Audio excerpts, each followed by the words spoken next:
स्वामी श्री रामदास जी श्री श्री घनश्याम दास जी महाराज का प्रचारक हुनुहुन्छ। उहाँलाई श्री श्री घनश्याम दास जी महाराजले विक्रम सम्वत 2074 रामनवमी का दिन पीत वस्त्र एवं आध्यात्मिक नाम रामदास जी प्रदान गरेर सनातन धर्म भक्ति मार्गको प्रचारको आज्ञा दिनुभयो। श्री गुरुदेवको आज्ञालाई शिरोधार्य गर्दै श्री रामदास जीले सनातन धर्म भक्ति मार्गको प्रचार सेवा गरिरहनु भएको छ। भौतिक शास्त्रमा स्नातक एवं व्यवस्थापनमा स्नातकोत्तर गर्नुभएका स्वामी श्री रामदास जीले नेपाल एवं भारतका विभिन्न स्थानहरूमा प्रवचन एवं सत्संग मार्फत सनातन धर्मको सिद्धान्तलाई जन जनमा पुर्याउने प्रयत्न गर्नुभएको छ। उहाँको सम्पर्कमा आएर श्रद्धालु जनहरूले सनातन धर्मको सिद्धान्तलाई जानेर त्यस अनुसारको साधना गरेर श्री गुरुदेवको अनुकम्पाद्वारा आध्यात्मिक सुख शान्तिको अनुभव गरेका छन्। आउनुहोस् स्वामी श्री रामदास जीको प्रवचन सुनेर लाभ प्राप्त गरौं। भगवानलाई कसरी प्राप्त गर्न सकिन्छ जान्नका लागि भगवत प्राप्तिको उपाय प्रवचन श्रृङ्खला हेर्नुहोस्। र यो हामी बारम्बार जान्दछौँ, भित्रबाट मान्दछौँ पनि कि एक दिन मर्नु छ। त्यसो त यो शाश्वत सत्य हो, एज स्योर एज डेथ। हामी भन्छौँ नि मृत्यु समान सत्य वस्तु केही पनि छैन। यो हामी जान्दछौँ तर मान्दैनौँ। त्यसैले संसारकै पछाडि लागिराखेका छौँ, यो ठानेर कि म सधैँ रहिरहनेछु, म सधैँ रहिरहनेछु, म मर्दिनँ र संसारमै आनन्द छ, म पाएरै छोड्छु। यो ठानेर हामी परिश्रम गरिरहेका छौँ, तर जति परिश्रम गरे पनि त्यो अनन्त मात्राको प्रतिक्षण बढ्दै जाने र सधैँ रहिरहने आनन्द हामी प्राप्त गर्न सक्दैनौँ। त्यसको निम्ति भगवानलाई प्राप्त गर्नुपर्छ। अब भगवानलाई कसले प्राप्त गर्न सक्छ, कसरी प्राप्त गर्न सकिन्छ, यसको बारेमा पनि बताइयो। वेदले बतायो भगवानलाई जानेर नै भगवानलाई प्राप्त गर्न सकिन्छ। र यसको तर्क पनि प्रस्तुत गरियो कि यदि भगवान कुनै एक ठाउँमा भएको भए त्यो ठाउँसम्म पुग्नु पर्थ्यो होला, अनि त्यो चाहे मूर्ति थियो कि के थियो कि त्यसलाई लिनु पर्थ्यो होला, केही न केही त्यहाँ हुन्थ्यो होला। तर भगवान त सर्वत्र हुनुहुन्छ। त्यसैले प्राप्त गर्नु छैन, यहाँ के गर्नु छ, जान्नु छ, रियलाइज गर्नु छ कि भगवान हुनुहुन्छ। तुलसीदासजी महाराजले पनि यही बताउनु भयो, जानत तुमही होए जाए। यदि कुनै पनि जीवले भगवानलाई जान्यो भने जानना साथ जानत तुमही होए जाए, जानना साथ ऊ भगवान समान आनन्दमय हुन्छ। अब उसलाई त्यो अनन्त आनन्द प्राप्त हुन्छ भगवानलाई जान्ना साथ। यहाँसम्म हामीले यस अघिको प्रवचनमा चर्चा गर्यौं। अब यसपछि आउनुस्। हेर्नुस्, प्रवचनकै क्रममा हरेक दिन वेद शास्त्र सम्बन्धी केही न केही लौकिक कुरा, संसारी कुरा पनि यहाँ बताउँदै आएको छौँ। पहिलो दिन मैले यहाँहरूलाई वेद शास्त्रको बारेमा पाश्चात्य दार्शनिकहरूको अभिव्यक्ति प्रस्तुत गरेँ। हिजो मैले यो पनि बताएँ कि हाम्रो वेदमा प्रकाशको गति उल्लेख गरिएको छ र वेद अनि शास्त्र जुन भाषामा छ त्यो भाषा हो संस्कृत भाषा।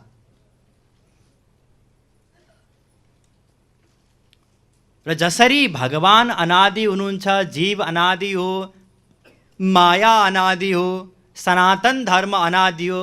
अनादि भन्नुको मतलब कसैले कसैलाई बनाएन। न भगवानले जीवलाई बनाउनु भयो, न भगवानले मायालाई बनाउनु भयो, न भगवानले सनातन धर्मलाई बनाउनु भयो। यी सबै अनादि हुन्, सदादेखिका हुन्। त्यसै गरी संस्कृत भाषा पनि अनादि भाषा हो। यसको नामबाटै प्रष्ट हुन्छ सम र कृत यो दुईवटा धातुबाट बनेको हो, जसको अर्थ हुन जान्छ पूर्ण रूपले परिपूर्ण। यसमा कुनै विकार छैन, कहिल्यै पनि यो परिवर्तन हुँदैन। अन्य सबै भाषाहरू त्यसको विकास क्रम हामी देख्न सक्छौँ। सुरुमा थोरै अक्षर थिए, ती अक्षर बढ्दै गए, सुरुमा थोरै शब्द थिए, ती शब्द बढ्दै गए। यो विकास क्रम देख्न सक्छौँ यदि भाषाको इतिहास हेऱ्यौँ भने। तर संस्कृत पूर्ण रूपले परिष्कृत भाषा हो र संस्कृत भाषाको विशेषता हो संस्कृत व्याकरण। अब यो मैले संस्कृतको बारेमा किन बताउँदैछु? किनकि हाम्रो जे निधि हो त्यो निधिको महत्त्व हामीले नै बुझेनौँ भने हामी कसरी गर्व गर्न सक्छौँ, कसरी त्यसलाई अपनाउन सक्छौँ? संस्कृत व्याकरण जसरी संस्कृत भाषा अनादि हो त्यसै गरी संस्कृत व्याकरण पनि अनादि हो। यहाँले सुन्नुभयो होला पाणिनीले व्याकरण लेखे।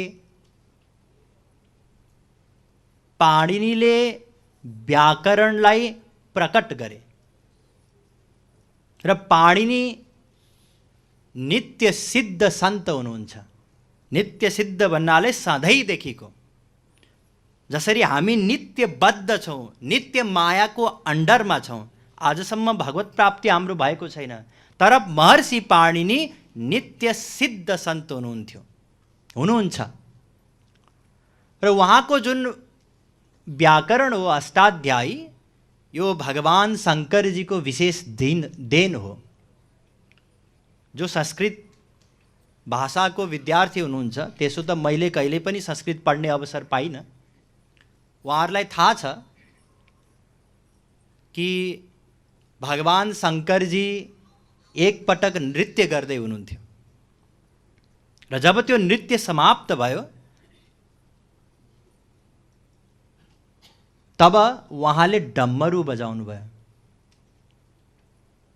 त्यो डम्बरूबाट 14वटा स्पष्ट नाद, नाद भन्नाले डम्बरूको आवाजलाई नाद भनिन्छ। नृत्यावसाने नटराज राजो ननाद ढक्कम नव पंचवारम उद्धर्तु काम सनकादि सिद्धा नेतद्विमर्शे शिवसूत्र जालम। त्यो 14वटा नादलाई, नवपञ्च भन्नाले 9 र 5 14वटा नादलाई महर्षि पाणिनीले आफ्नो मस्तिष्कमा धारण गर्नुभयो। त्यो 14वटा आवाज, दिव्य आवाज, ऐ उण री ऋक ए ओङ ऐ औच है वरट लड यमङ्गणनम झवङ्गडदस जवगडदस खफ छठ थच टतब कपय शख शर हल। यी 14वटा नाद हुन् र यसलाई उहाँले माहेश्वर सूत्रमा बाँध्नुभयो र यसैबाट व्याकरण 4000 सूत्रको अष्टाध्यायी उहाँले प्रकट गरिदिनु भयो र जुन मानव सभ्यताकै सर्वोच्च निधिको रूपमा भाषाविदहरूले लिन्छन्। र आज पनि कुनै पनि भाषामा यदि व्याकरण सम्बन्धी समस्या आयो भने अन्तिम अथोरिटी पाणिनीको व्याकरणलाई मानिन्छ।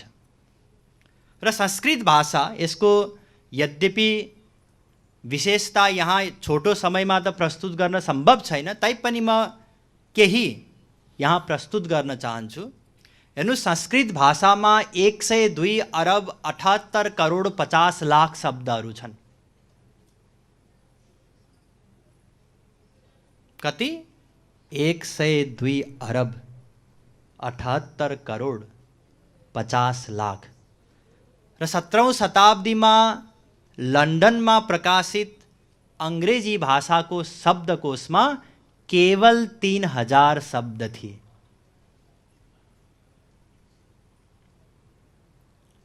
संस्कृत भाषासँग नै कुनै पनि कुरा सबैभन्दा छोटो शब्दमा भन्न सक्ने क्षमता छ। अमेरिकी इतिहासकार विल डुरान्ट का अनुसार संस्कृत भाषा नै सम्पूर्ण भाषाहरूको जननी हो र विश्वभरि संस्कृत भाषाको अत्यन्त ठुलो सम्मान छ। जर्मनीमा मात्रै 14वटा विश्वविद्यालयमा संस्कृत भाषाको अध्यापन गराइन्छ। फोर्ब्स म्यागजिन विश्व प्रसिद्ध म्यागजिन हो, त्यसको सन् 1987 को जुलाई अङ्कका अनुसार कम्प्युटरको लागि सर्वोत्कृष्ट भाषा पनि संस्कृत भाषा नै हो।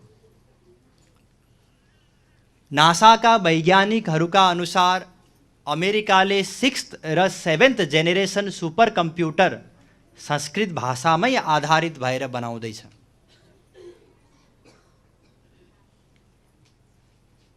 र संस्कृत भाषा पढ्नाले, सुन्नाले, उच्चारण गर्नाले मस्तिष्कमा पनि राम्रो प्रभाव पर्दछ। त्यसैले सन् 1975 देखि इङ्ल्यान्डको जेम्स जुनियर स्कुलमा संस्कृत विषय अनिवार्य छ र त्यही कारणले गर्दा त्यस स्कुलका विद्यार्थीहरू सधैँ टपर निस्किन्छन्। आयरल्यान्डमा पनि डब्लिनमा पनि स्कुल छ जहाँ सन् 1986 देखि संस्कृत भाषाको अनिवार्य पढाइ हुँदै आइराखेको छ। तर विडम्बनाको कुरा, हाम्रो देशमा संस्कृत भाषालाई के नाम दिइएको छ? हाम्रो नेताहरूले के नाम दिएका छन् भन्नुहोस् त? बुर्जुवा कि के?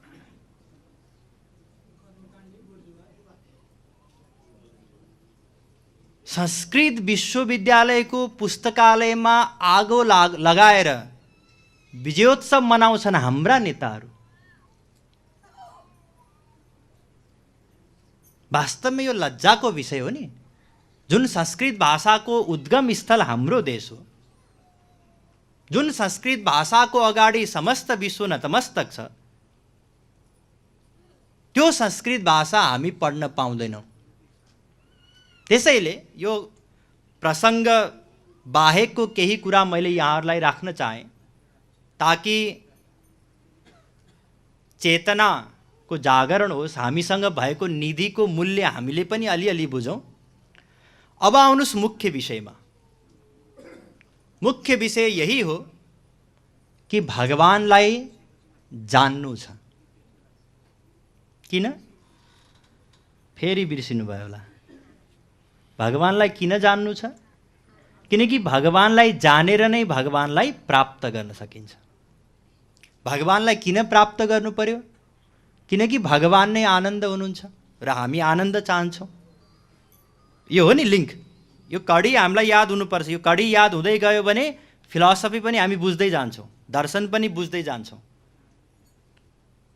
अब आउनुहोस्, भगवानलाई कसले जान्न सक्छ? मैले वास्तवमा यो प्रश्नमा हिजो प्रवचन टुङ्ग्याएको थिएँ। भगवानलाई कसले जान्न सक्छ? यसको उत्तर हो, भगवानलाई केवल मनुष्यले जान्न सक्छ। नमानुषम विनान यत्र तत्त्वज्ञानम तुलभ्यते। गरुड पुराण। गरुड पुराणमा बताइयो, मानव देह बाहेक अन्य कुनै पनि शरीरमा तत्त्वज्ञान पनि प्राप्त हुँदैन। तत्त्वज्ञान भन्नाले यो जुन ज्ञान यहाँहरूले प्राप्त गर्दै हुनुहुन्छ, 3 तत्त्व त छन्, ब्रह्म, जीव, माया। त्यसमा पनि मायाको ज्ञान त खास हामीलाई चाहिँदैन। ब्रह्म र जीवकै ज्ञान हो तत्त्वज्ञानमा। र जीवको ज्ञान प्राप्त गरेर पनि आनन्द त प्राप्त हुँदैन। ब्रह्मकै ज्ञान प्राप्त गरेर आनन्द प्राप्त हुने हो, किनकि भगवान नै आनन्द हुनुहुन्छ। त्यसैले तत्त्वज्ञान भन्नाले भगवदीय ज्ञान। अब यसको डिटेल वर्णन छुट्टै छ। फेरि तत्पदार्थको ज्ञान, त्वम पदार्थको ज्ञान यो अलग छ, तर संक्षिप्तमा भगवान सम्बन्धी ज्ञान, तत्त्वज्ञान। अब यो प्रवचन आयोजना गर्दाखेरि प्याम्पलेटमा, पोस्टरमा कसलाई बोलाइयो? मनुष्यलाई बोलायो नि, होइन र? यहाँ पनि हामी सबै मनुष्य आएका छौँ, अरू कुनै जनावर त हामीले ल्याएनौँ। किनकि यो ज्ञान केवल मानव देहमा नै हामीलाई मिल्न सक्छ, र यो मानव देह, ध्यान दिनुहोस्, यो अत्यन्त दुर्लभ हो। जुन मानव देह हामी सबैलाई प्राप्त छ, त्यसको महत्त्व हामीले बुझ्न सकेका छैनौँ।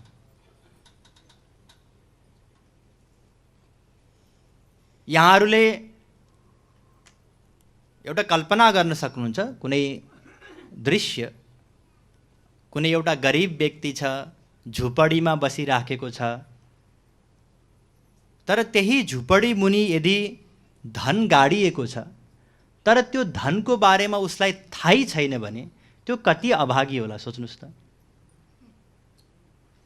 ऊ बिचारा अत्यन्त दुःख कष्ट झेलिराखेको छ, लाउन खान पनि छैन, तर उसैको घर मुनि, आँगनमा पनि पुग्नु पर्दैन, त्यही घर मुनि यदि 1-2 फिट उसले खन्यो भने अपार खजाना छ। अब त्यो व्यक्तिको दुर्भाग्यको हामी कल्पना पनि कसरी गर्न सक्छौँ र? त्यसै गरी हामी सबै पनि त्यही व्यक्ति समान दुर्भाग्यशाली छौँ। दुर्भाग्यशाली किन? किनकि हामीलाई जे चिज प्राप्त छ, जे चिज हामीले पाइसकेका छौँ, त्यसको महत्त्व हामीले बुझेका छैनौँ। जसरी त्यो व्यक्तिले पनि आफूलाई प्राप्त धनको महत्त्व नबुझ्नाले गर्दा गरिबीमै उसले पुरै जिन्दगी काट्यो, त्यसै गरी हामीले पनि त्यो वस्तुको मूल्य नजान्नाले गर्दा त्यसबाट केही पनि लाभ लिन सकेनौँ। यो जुन हामीलाई मानव देह मिलेको छ नि, यसको बारेमा शास्त्रमा धेरै ठुलो ठुलो कुरा गरिएको छ।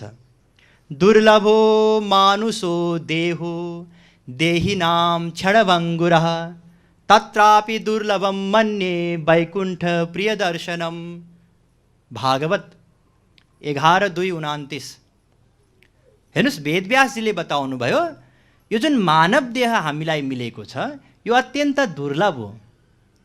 निर्देहमाद्यम सुलभम सुदुर्लभम प्लवम सुकल्पम गुरुकर्णधारम मयानुकूलेन नभस्वतेरितं पुमान् भवाब्धिं न तरेत् स आत्मा।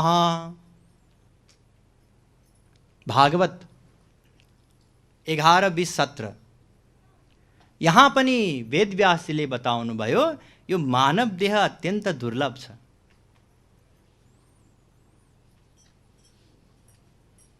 यो दुर्लभ मानव देह पाएर हामीले के गर्नु छ? जे हामीले गरिरहेका छौँ त्यसको लागि होइन यो मानव देह। दुर्लभम त्रयमेवैतत् दैवानुग्रहकारकं मनुष्यत्वं मुमुक्षुत्वं महापुरुष संभवः। आदि जगद्गुरु श्री शंकराचार्य जी उहाँले बताउनुभयो, 3वटा भगवानको अत्यन्त दुर्लभ कृपा हुन्छ। त्रयमेवैतत्, 3वटा। दैवानुग्रह, भगवानले जब अनुग्रह गर्नुहुन्छ, कृपा गर्नुहुन्छ, त्यसपछि मात्रै प्राप्त हुन्छन् यी 3वटा दुर्लभ चिजहरू। पहिलो मनुष्यत्वम, मानव देह। यो जुन मानव देह हामीलाई प्राप्त छ, यो यति सजिलै प्राप्त भएको होइन। कबहु करी करुणा नर देही देत ईश बिनु हेतु सनेही। तुलसीदास जी महाराजले बताउनु भयो कि यो मानव देह भगवानले करुणा गरेर कबहु कुनै कुनै बेला उहाँलाई लाग्यो कि बिचारा यो 84 लाखमा घुमेको घुमै छ, अनन्त दुःख यसले पाइराखेको छ, घरि नरकमा, घरि विभिन्न हीन योनिहरूमा, यसमाथि यसलाई पनि एउटा अवसर दिउँ ताकि उसले सही सही साधना गरोस्, मलाई जानोस्, मलाई प्राप्त गरोस्, अनि सधैँका लागि त्यो दिव्य आनन्द प्राप्त गरोस्, यो उद्देश्यले भगवानले करुणा गरेर एउटा अवसर दिनुभयो। हरि बोल हरि बोल, हरि हरि बोल, मुकुंद माधव गोविंद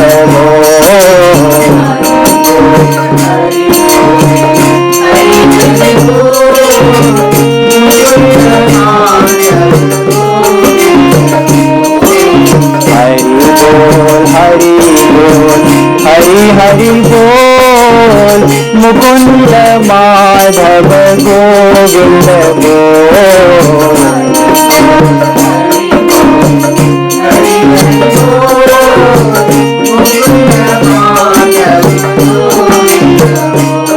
ओ हरि बोल हरि बोल, हरि हरि बोल,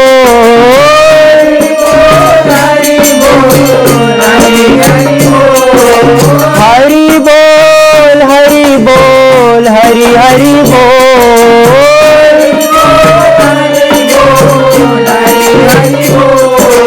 हरि बोल हरि बोल, हरि हरि बोल, मुकुंद माधव गोविंद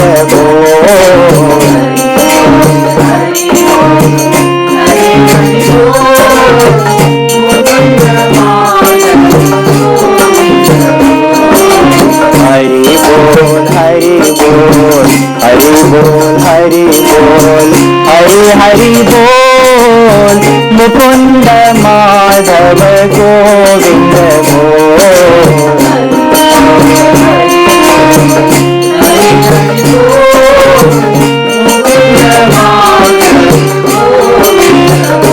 ओ हरि बोल हरि बोल, हरि हरि बोल,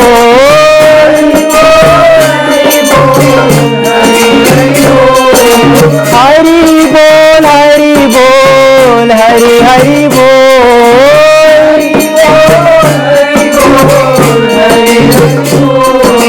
हरि बोल हरि बोल, हरि हरि बोल, मुकुंद माधव गोविंद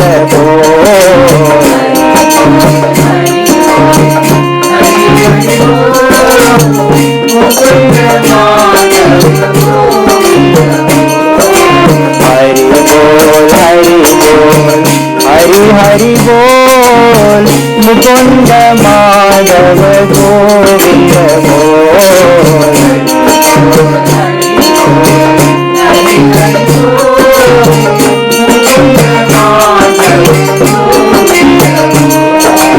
हरि बोल हरि बोल, हरि हरि बोल,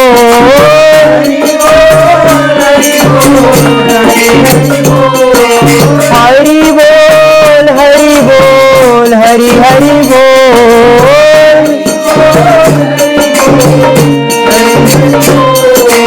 हरि बोल हरि बोल, हरि हरि बोल, मुकुंद माधव गोविंद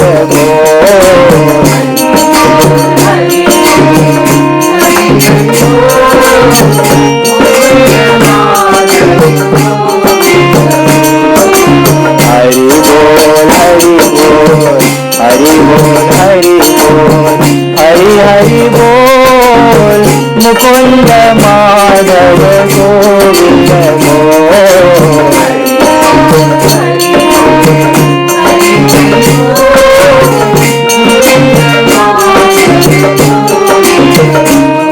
ओ हरि बोल हरि बोल, हरि हरि बोल,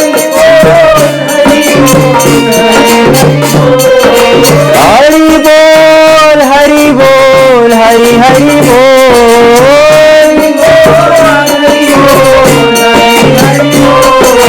हरि बोल हरि बोल, हरि हरि बोल, मुकुंद माधव गोविंद बोल।